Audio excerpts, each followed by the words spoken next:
நாடகம் நடத்திவிட்டு நடந்து சென்றால் தேவதை, நானோ மேடையாகி போகிறேன். மின்னலது மின்மினியை தேடி வந்து சுட்டதினால் இருந்தும் இறந்து விட்டேன் இன்று நான். கோவிலிடம் கோபம் கொண்டுதான் சாமி ஒன்று வெளியே சென்றதோ. நிஜமா நிஜமா நீ சொல்லி போனது.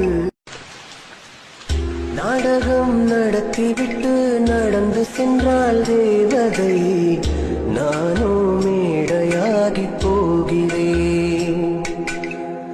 மின்னலது மின்மினியை தேடி வந்து சுட்டதினால்